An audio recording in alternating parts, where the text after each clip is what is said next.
বিএনপির অঙ্গ সংগঠন যুবদলের ঢাকা মহানগর দক্ষিণের সভাপতি রবিউল ইসলাম নয়ন ৬ আগস্ট অস্ত্র নিয়ে ইসলামী ব্যাংক দখল করতে গিয়েছিল। তাকে বাধা দেওয়ায় ৬-৭ জনকে প্রকাশ্যে গুলি করে আহত করে।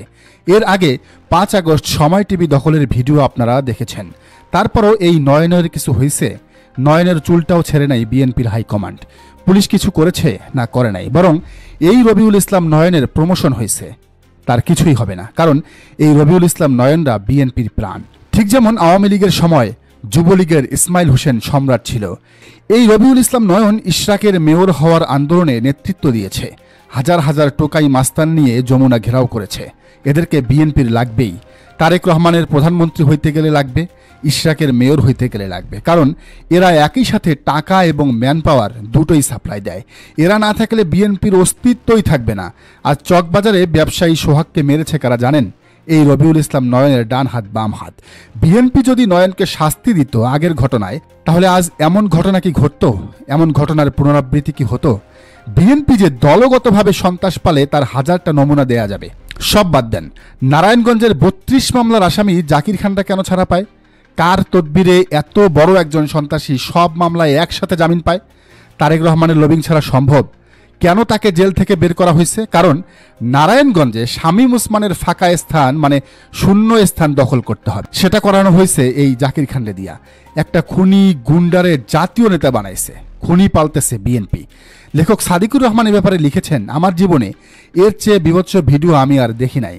এরপরও আমি বলবো, এই ভিডিওটা আপনাদের দেখা উচিত। আপনাদের জানা উচিত কাদের হাতে আপনি দেশ তুলে দিতে যাইতেছেন। আপনার জানা উচিত এই বিভৎসতা শুধু ওদের কর্মীরা না, স্যুট বুট পরা ওদের দলের কথিত বুদ্ধিজীবীরাও এই লেভেলেরই জালোয়ার। এদের হাতেই পড়তে যাইতেছে আমাদের দেশটা। ভোট দেওয়ার আগে আপনার এই ভিডিওটা দেখা উচিত।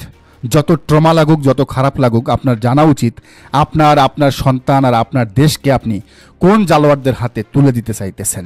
মেয়েরা আর শিশুরা দেখেন না প্লিজ, বাকিরা সবাই দেখেন। আপনার সোনার বাংলাদেশের ভবিষ্যৎ দেখেন।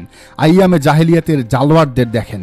দেখার পর অবশ্যই ৩১ দফা মুখস্থ করবেন আর বাংলাদেশ জিন্দাবাদ স্লোগান দিতে ভুলবেন না। কিন্তু শেষে আইনুদ্দিন আল আজাদের একটা গানের কলি মনে পড়ে, নৌকার ধানের শীষ দুই সাপেরই একই বিষ।